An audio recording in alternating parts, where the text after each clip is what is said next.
Hi everybody, I'm Skip Alsheimer. Welcome to the AV Geeks Lunchtime streaming show, where we watch old 16mm films and have the hindsight to talk about them. That was some home movie footage from Brooklyn. Some serious Catholics there. Was it First Communion? Was it Confirmation? I couldn't tell.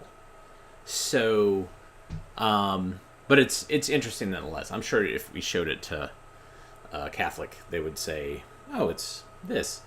Anyway, so like I said, we watch old 16mm films, and we got one set up on the telecine behind me.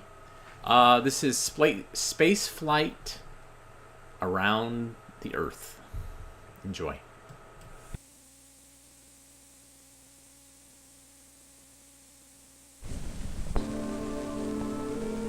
Would you like to go on a real...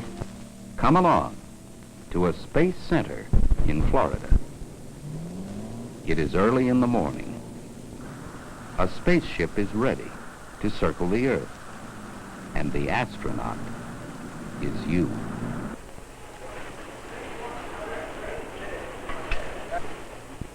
Imagine that's you putting on your spacesuit.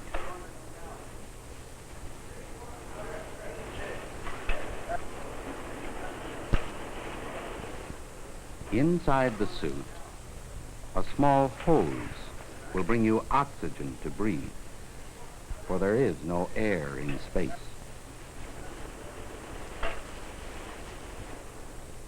Do you wonder what you will see in space? Well, that's the reason we explore, to find out.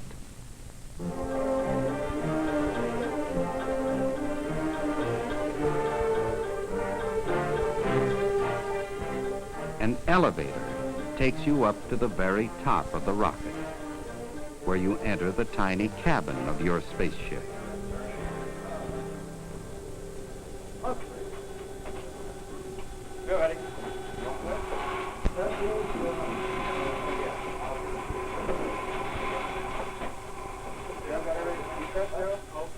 Now you are inside the spaceship, high atop the rocket. Nearby is a big control room. All these people work together to put your rocket safely into space.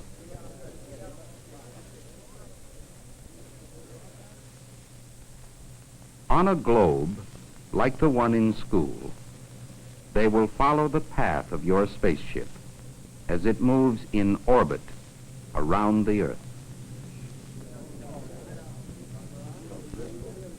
The rocket engine will start in exactly 5 seconds, 4 seconds, 3, 2, 1, 0.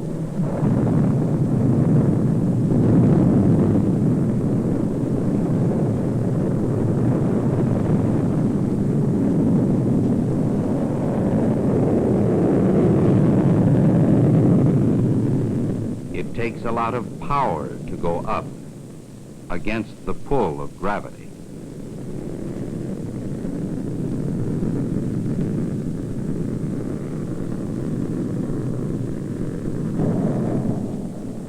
Soon you are 5 miles high as the tallest mountain. Then you are 8 miles high as a jet airplane flies. Still, you keep going, higher and higher. And here you are, inside the spaceship. Okay, print ship 7, over.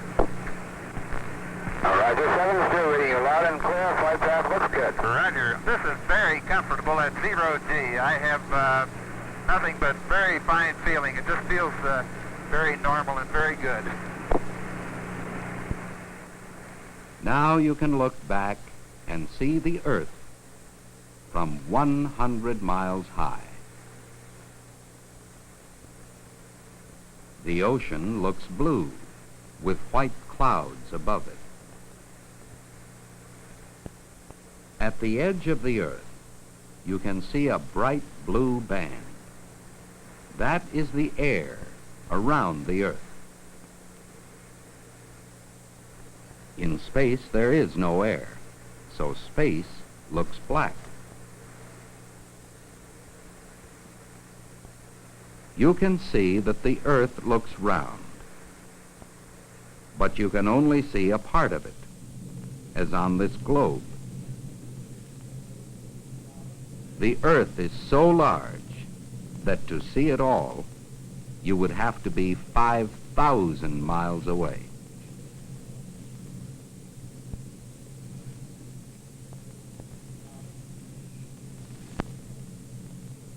Now you are moving so fast that you will soon be over Africa.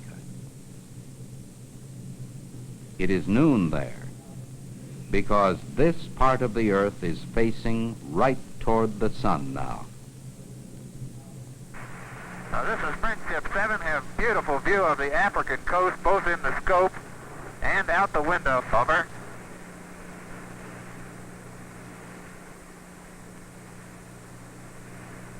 Far below you, the people of Africa are going home to eat their noon meal.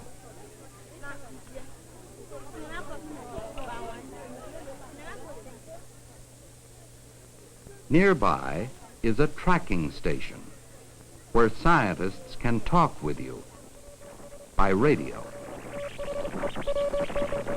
This is Friendship 7. I can see long, streaky clouds down below. Going off to my right into sort of a general weather pattern. Now you can see an odd thing. Let go of a pencil. It doesn't fall. Do you know why?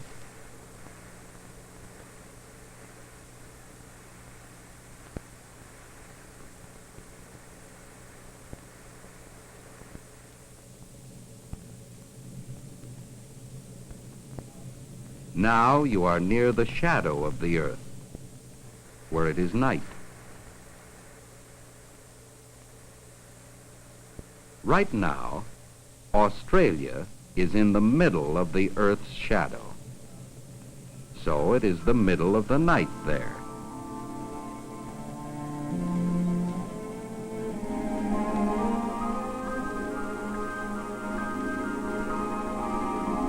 You are going faster than 17,000 miles per hour.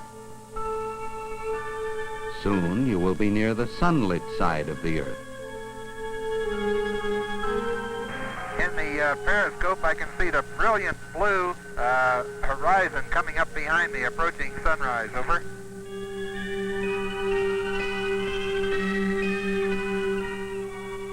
Oh, the sun is coming up behind me in the periscope, a brilliant red.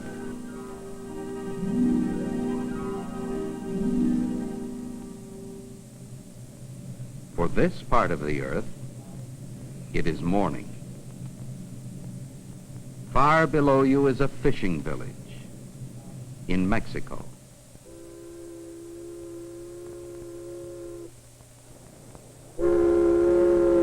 Fathers are at work on their boats, and children are already at school. Nearby is another tracking station.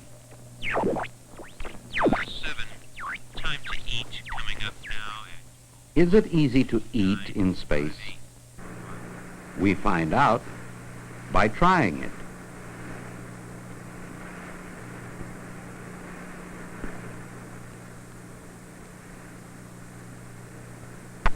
This is Friendship 7, having no trouble at all eating, very good. Now you have gone all the way around the Earth in an hour and a half.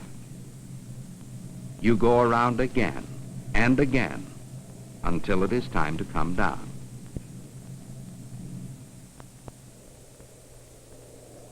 As you near the Earth, there is more and more air, and it makes the sky look blue.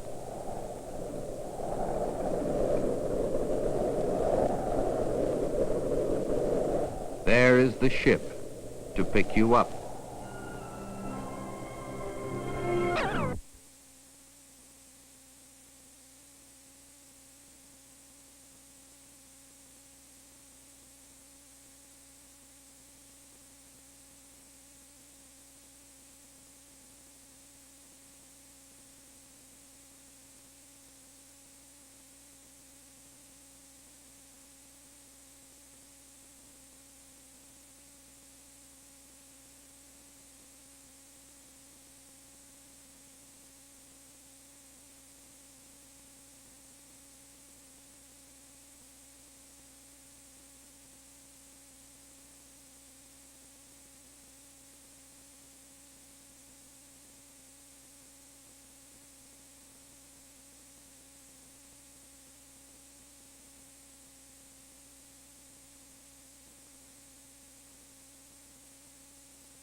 Something stopped working. Sorry about that. That was unexpected. I did like the comment that somebody said that there was a disagreement between the astronauts and they painted a white line down the middle. That, of course, unfortunately, was a motion scratch, which is caused by dirt or something scraping the emulsion off the film, and you get kind of that greenish white, which is different than the little black lines. The little black lines are actually caused by scratching the base of the film, and it's a little shadow that's created when light hits it. All right, let's watch a film about city highways while I try to figure out this this film here. It's on the telecine. All right, enjoy.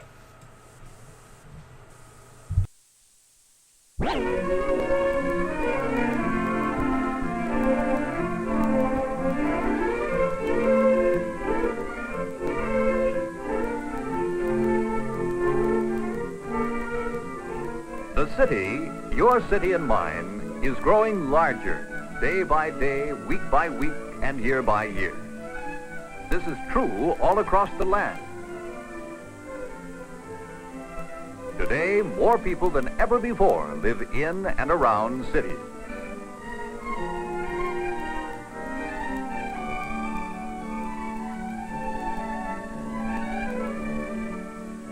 In the process of growing up, a city changes in many ways.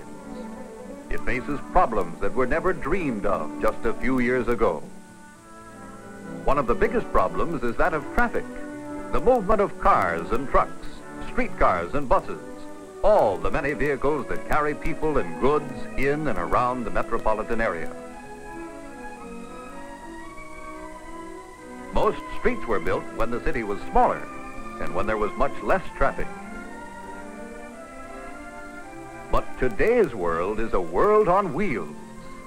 Thousands of vehicles are now forced onto streets that were originally planned for a much smaller number. City traffic would be hopelessly snarled if it were not for certain measures that have been taken to deal with the problem. Building wider streets and widening those of yesterday has helped the flow of traffic. At certain busy intersections, electrically controlled signals have helped. They allow more traffic to flow on the busier streets during rush hours of the day. Doing away with left turns at some intersections has helped. Making some streets one-way streets is another way that has helped to keep city traffic on the move. But of all the measures that have been taken in growing cities everywhere, one stands out above all the others. And that has been the building of entirely new roads. Roads that are free of traffic signals and the delays caused on ordinary congested city streets. Sometimes these new roads pass right through the city, or sometimes they pass over it, or even under or around it. In certain parts of the country, these modern roads are called freeways. In other areas, they're known as expressways, or throughways, or parkways. Actually, they're a kind of highway, a city highway. Building a city highway is not an easy task. Building a road through open country is difficult enough, but when the road must pass through often heavily congested areas, the problems of planning and construction are multiplied many times. Like all great projects, the plan for a city highway begins in the minds of men. In this case, the highway engineers. They plan the proposed route first on paper. There are many things to consider so that the highway will best serve the greatest number of people. They take into account what kind of traffic the road will carry, whether mostly passenger cars or perhaps trucks. They consider how much traffic there will be, at what speed it can move with safety, the number of lanes needed, the number of entrance and exit roads. They determine the best way to connect the suburbs with the city itself. The route they plan seldom follows an existing street. It usually cuts a new path across the city. Often long blocks of buildings must be purchased to make way for the highway. Sometimes the buildings are torn down and just the usable materials are saved. Sometimes buildings are purchased by house-moving companies. Each building sold to a new owner is lifted up off its foundation. All water and gas pipes, telephone and electric wires are disconnected. Then, late at night, when traffic is light, it's moved across darkened city streets to a new location. Then, an old building may become a new building in another part of town. And so, a path, called the right-of-way, is cleared to make room for the highway.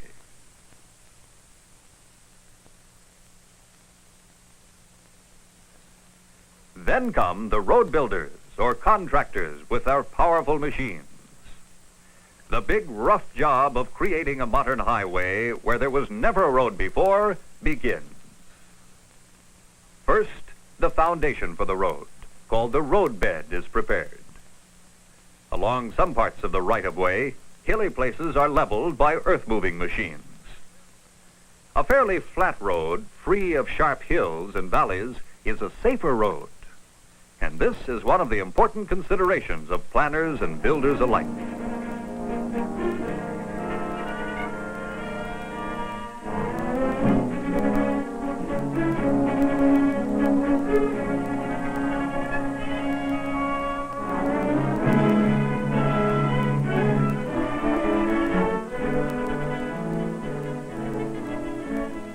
And so the hills are scooped up, one load at a time, and taken to the low places. The builders will move a mountain if that's what it takes to do the job. Each section of the road might require a little different type of construction. A lot of concrete is needed to build a bridge. Sometimes each load of concrete is funneled down into narrow openings in the wooden forms.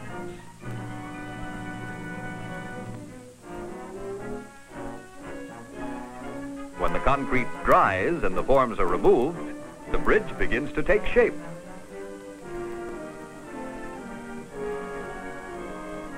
At other places, pedestrian tunnels are constructed.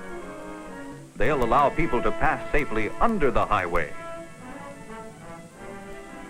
In some places, more dirt must be brought in to construct access roads. The access roads will carry traffic on and off the city highway. So that the access road will rise up gently to the highway, the slope is carefully graded with a bulldozer. Then it's packed firm under tons of rolling weight.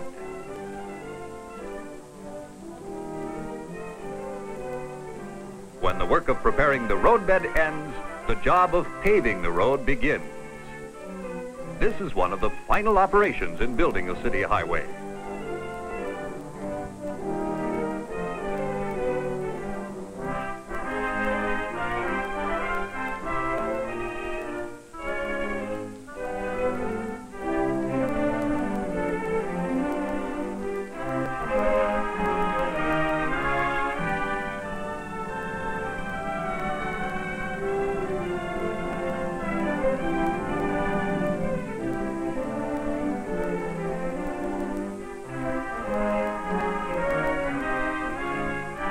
Eventually, a ribbon of concrete stretches across the city. It takes a lot of men, machines, and money to build a highway, but when it's completed, it's all worthwhile, for there are many benefits. Traffic moves along at a steadier pace than on ordinary city streets. When drivers use the new road properly, the many safety measures help reduce accidents, as much as 80% in some cases.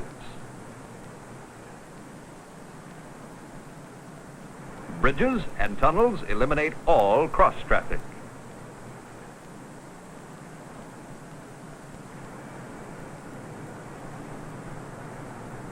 Cars entering the city highway are provided with access roads that do not disrupt the main flow of traffic.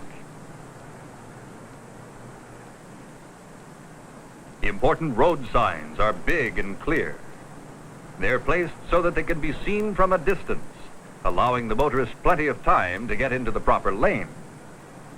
All traffic enters and leaves the highway at the right-hand side. In some places, the opposing lanes of traffic are separated by a strip of ground or other barrier. This greatly reduces the possibilities of head-on collisions. Pedestrian tunnels are another safety feature for motorists as well as people on foot. Most city highways are fenced off along their entire length. This keeps people and animals off the busy road and out of danger.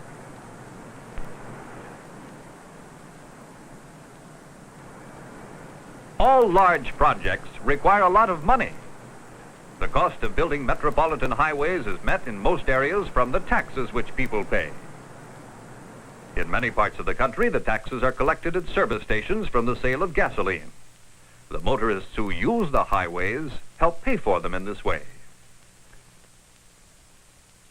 When the motorist buys new license plates for his car, part of the money is often used to help build highways through the cities in his state.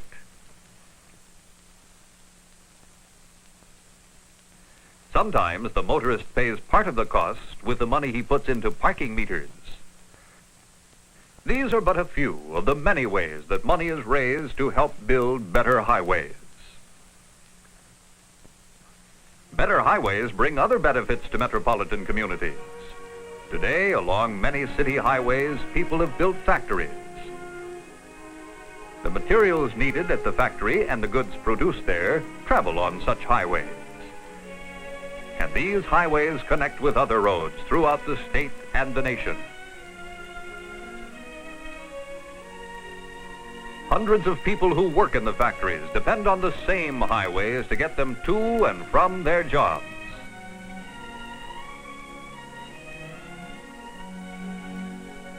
And as the city grows, new communities spring up around it.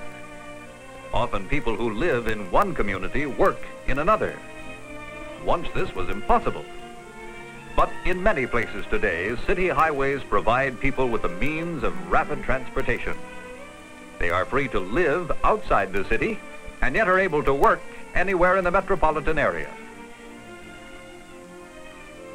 There are, of course, still more problems of city traffic to be solved. As the city grows larger, its problems grow larger as well, in many ways.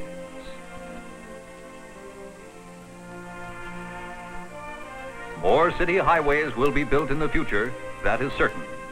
For today, this is a world on wheels. New and perhaps better ways of controlling increased traffic will be discovered. Ways that are yet to be thought of by tomorrow's planners and builders.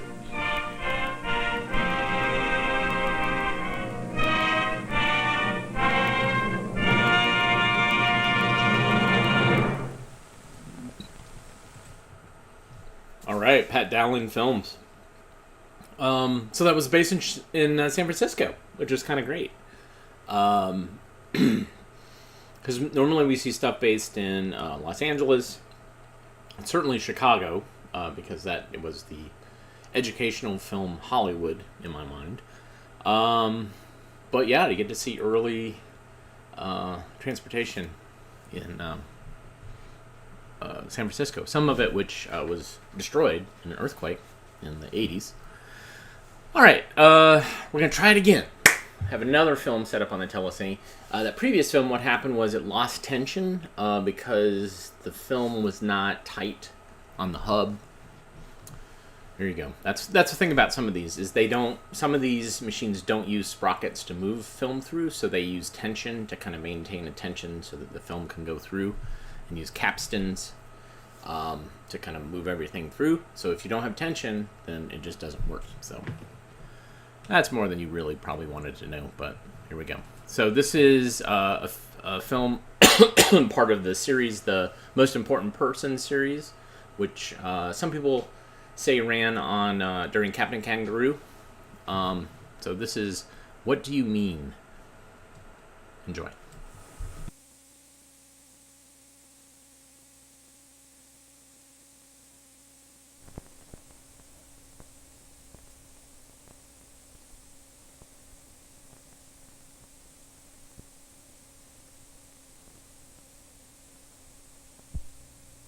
The most important person in the whole wide world is you, and you hardly even know you. The most important person in the whole wide world is you. Come on, we'll show you. Let's find out more about the things you feel and do, 'cause you're the most important person in the world to you.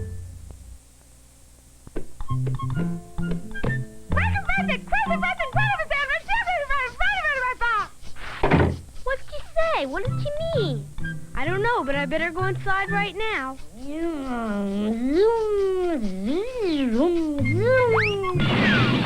Closets, Corwitz, Zagarats, Zazaritz, cable cars! What did he say? What did he mean? I'll show you what he said, but to do so, I'll have to use my fumble formula, slow motion.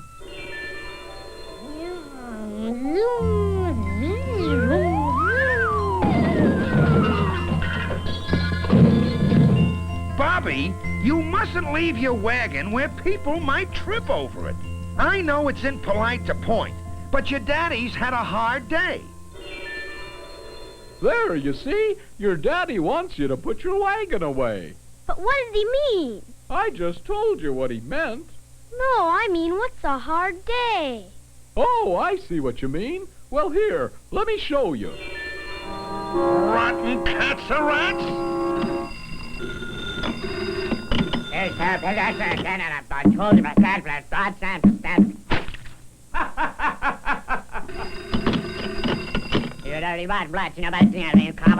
Soldier Matterhorn!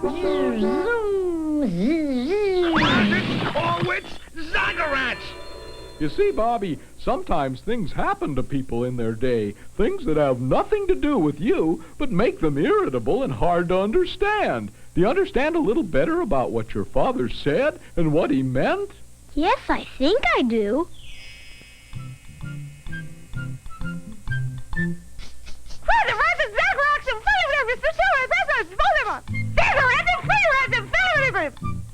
What did she say? What did she mean? Well, Dad, I think Mother said that she had a hard day with the housework and everything.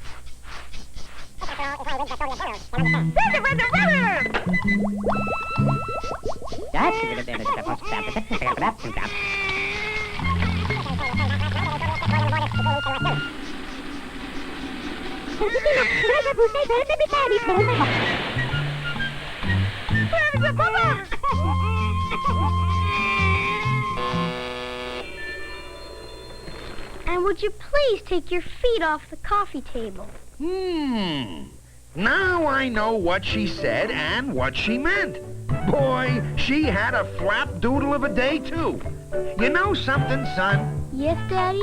You know, you're getting pretty perceptive for a 6-year-old. The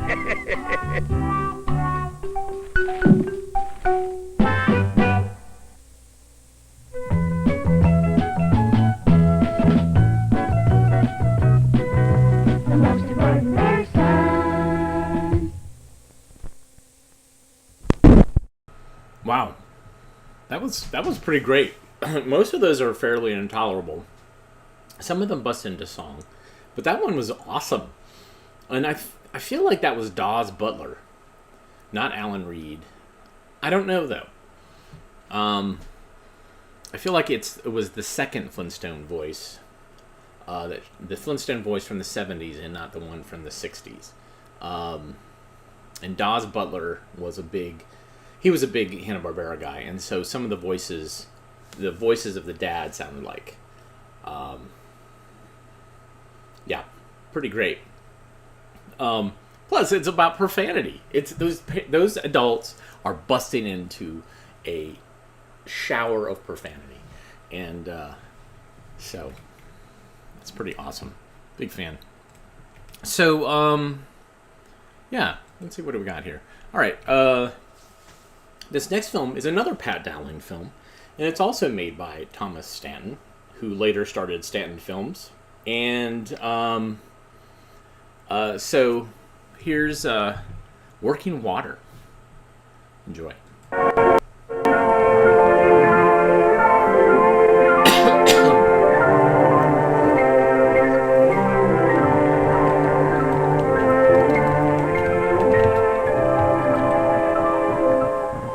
Anyone who has helped to make a garden grow knows that water is of the greatest importance to plants that grow in the ground. Without water, or moisture of any kind, nothing will grow. Of course, growing plants must also have sunshine, and most all of them need good soil. But perhaps of first and foremost importance, plant life is most dependent upon water.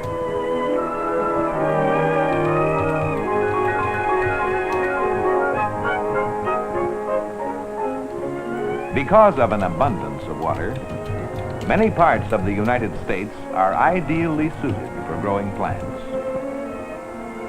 In such areas, farm after farm can be seen, each one growing and harvesting the crops so necessary to man.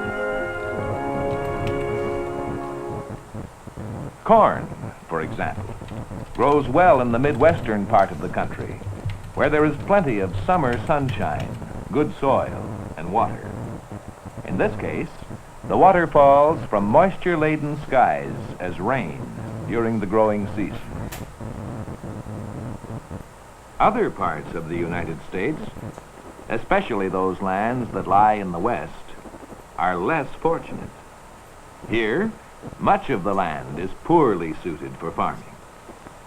Some of it consists of thin, sandy soil, lacking the things plants need as food.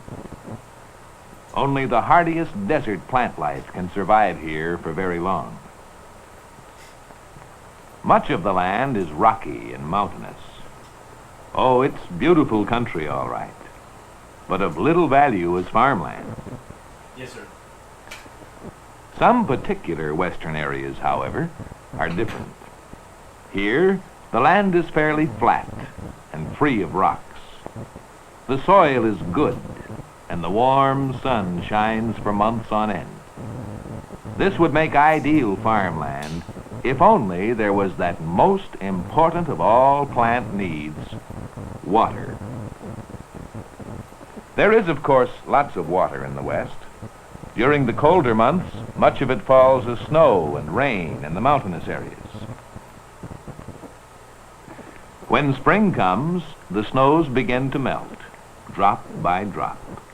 Little trickles of water flow down the mountain slopes. In places, they join forces to form a stream, and the stream grows bigger and bigger until a river flows out of the mountain.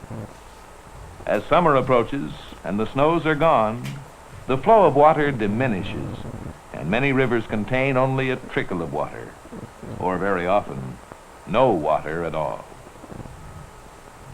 What happened to the spring flow of water? It flowed always downhill until much of it emptied into the ocean and was lost. But in many places where nature has provided good land and a warm sun, man has been able to harness the rivers and save this surplus water and turn idle land into useful land. How could the water in this river be saved, for example? Engineers studied the nature of the land. Millions of tons of water were being lost each year. But if a huge watertight wall, or dam, were built directly across the river's gorge, the flow of water would be stopped and would back up behind the dam to form a lake or water reservoir. And that's what the builders planned to do.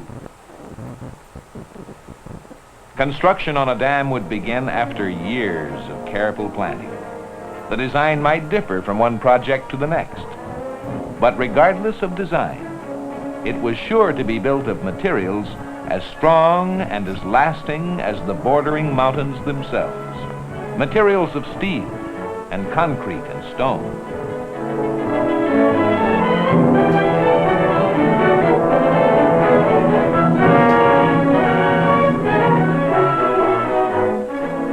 While the dams were being built, the farmers were engaged in a big engineering project themselves, working the land to prepare it for the water that was soon to come.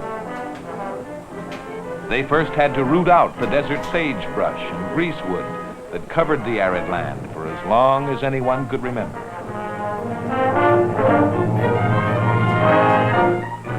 Although the land was basically flat in nature, there were some high and low spots. Powerful scrapers were used to scoop up the high places. Tons upon tons of earth were thus moved by men and machines to the low places.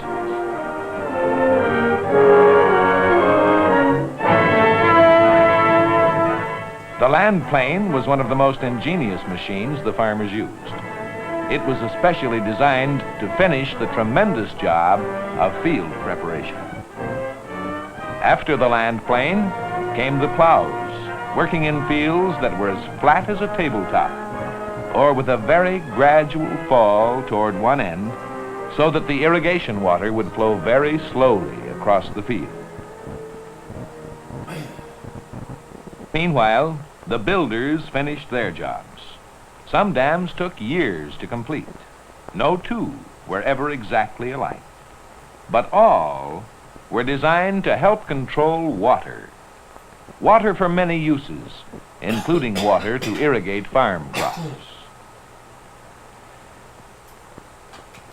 The precious fluid began to collect in the reservoirs behind the dams, sometimes working its way up what were once canyons, up the sides of mountains, forming lakes where there were never lakes before. Oops. Canals were built to carry the water from where it was being stored to where it would be needed. A network of such canals might deliver water to farms as far as 200 miles away. When the farmers were sure that water was available, they planted their fields. Now the seeds waited in the good soil only for water.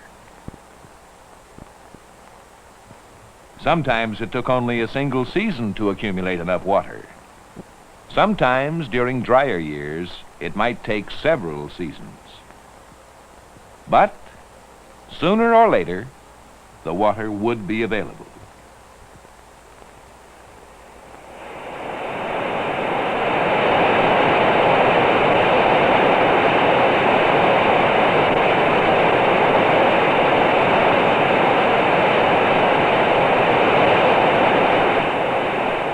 Sometimes the water was released from the reservoir directly into a main canal that would carry it into farm areas at any time of year and in the amount needed. At places along the main canal, the water would flow into smaller canals and ditches that would carry it to individual farms and fields. Sometimes a controlled amount of water was released into the natural riverbed from the reservoir. Along certain points farther on downstream, the water could then be diverted into side canals.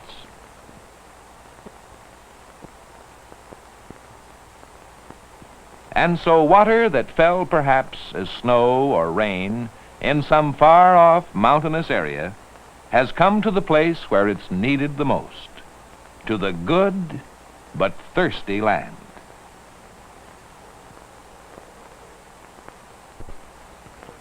The irrigation farmer works much differently than those farmers who depend upon rainfall alone. The irrigation farmer is a scientific farmer. He keeps a constant check on the moisture in the soil so that he can apply water when it is needed and in just the right amount. There are many methods he uses to apply irrigation water. In certain fields, large underground pipes carry the water up to an open basin from which it's channeled into individual rows. Sometimes water is pumped into metal pipes along the edge of a field. Adjustable openings in the pipe allow a given amount of water to enter each individual furrow and travel slowly down the entire row.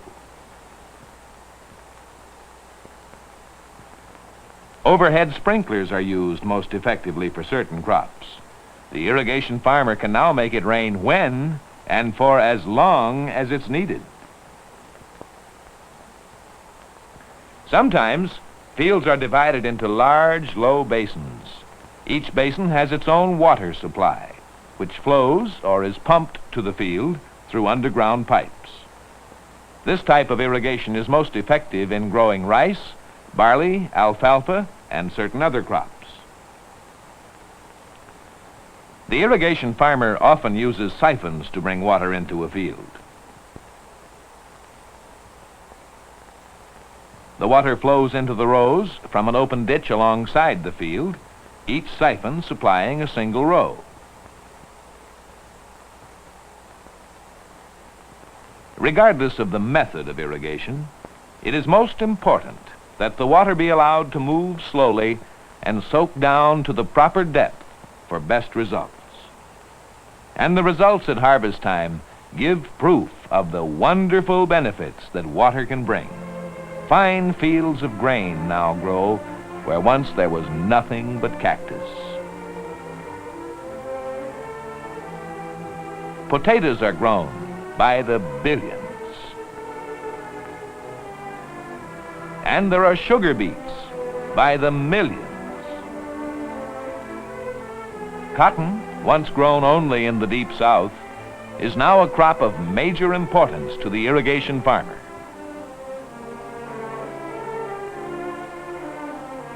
Hay crops are grown in abundance.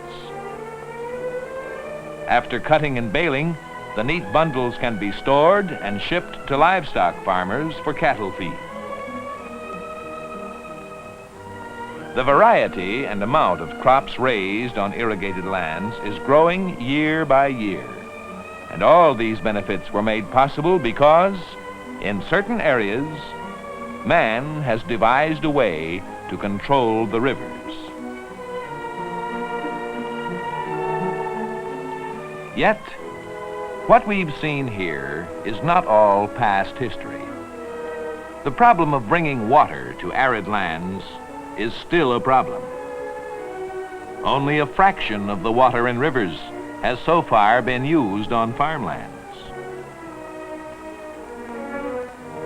There are still vast expanses of dry areas that can be put to use if only working water can be brought to the idle land.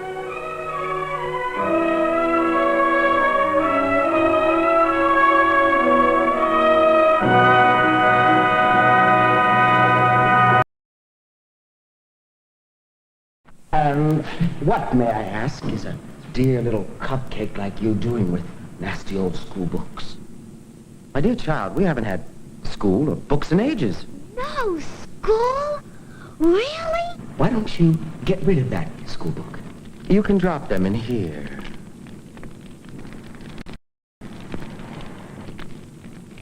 It'll get all burned up in there. Well, of course it will, dear child.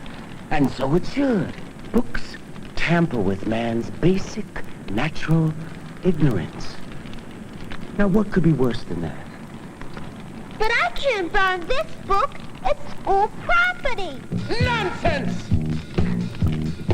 Apple sugar. You just need to get into the mood. Books are not where it's at, teaching you how to spell cat. I know you'd rather play, so why don't you throw all your books away? Books are made for burning, the fire is already yearning to put an end to any learning. 1, 3, 5, 9, throw them in the fire's fire. Put the books in the fire, see the flames growing higher. Burning books is our heart's desire. 2, 4, 6, 8, time to incinerate.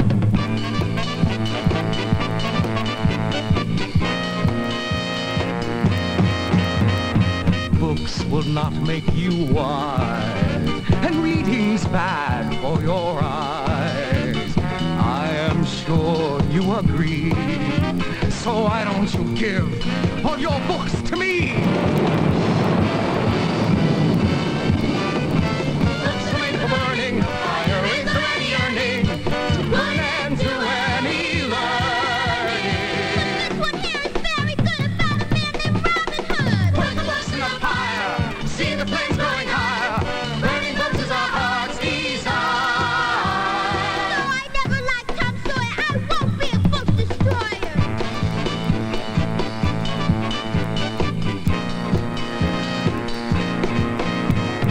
Books can only confuse, teaching you things you can't use. You should listen to me. Burning your books will set your mind free. Books are made for burning, fire is already yearning to put an end to any learning.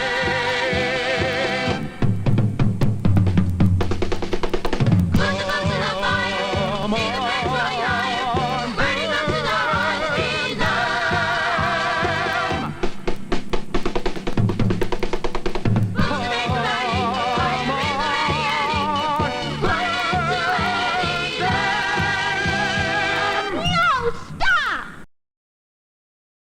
No, stop! Oh, stop.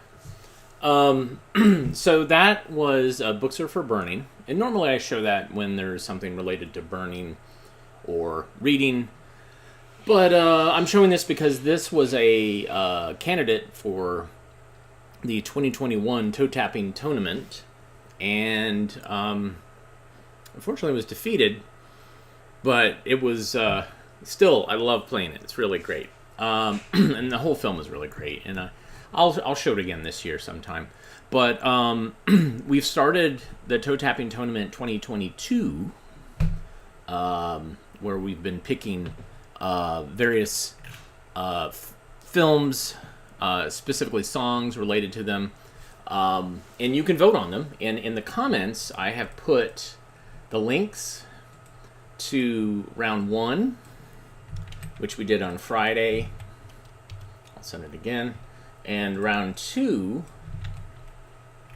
which we did yesterday. and we will do round 3 on next Monday, and that's where we will pick the final 4, and we will compete against the Found Footage Festival, and we will destroy them. So, just a quick rundown. On the left column, it's On the Way to School versus I Am Me and I Want to Be, and the song was the Big Guy, Little Guy song. Ducks, which is such a great song, versus Handy Dandy Filmmaking Film. Choosing What to Make versus the Vandalism Film featuring Sneaky. The Truck Song versus the Awesome Rap in Education Today. Then round 2 was on the right column, Never Say You Can't Until You Try versus Me and the Monsters. World of Work versus Telezonia, classic Put Your Finger In. Mulligan Stew, kind of a Harry Nielsen film that people kind of pointed out the song was Harry Nielsen-esque. Flim Flam Man, AC versus AC Delco's 1973 Spring Campaign, then Body Talk and Breathing and Talking, which was made by Neil Ennis of Monty Python, versus Snacking, Garbage in Your Gut. So we are doing this, and you have until Sunday to vote on all these things. And send us your votes for those songs. We've had some great feedback. Some of you are taking the concept of toe tapping very seriously. Some of you are just going with your gut, with the garbage in your gut. You're going with it. And either way works. So would love to get your feedback, because you guys have to pick the songs so that we can defeat Found Footage Festival. I think we're going to do it in the second week of May, maybe. Trying to figure that out. I'm trying to figure out who our judge will be. I don't think I'll have the advantage of having the singer or the songwriter for one of my songs to be the judge. That seemed kind of dodgy, but they went with it. And that's why Shake Hands with Danger won. But anyways, I'm saying a lot today. So thanks for tuning in, and if you like what you saw and you would like to give us coffee so that we can be aware when our mute button is not on, so that when we're chomping away on some delicious broccoli slaw, you don't have to hear it. You can buy us coffee at ko-fi.com/avgeeks. You can also go to avgeeks.com and see all the other stuff that we've been digitizing over the last 10 or so years. Thousands and thousands of films. And other also shows that we did in previous years. So everybody have a great rest of your Tuesday. I am going to go get a haircut. So that's what we do over here at AV Geeks, is eat salad and get haircuts. Everybody have a great rest of your day, and we will see you soon. Take care.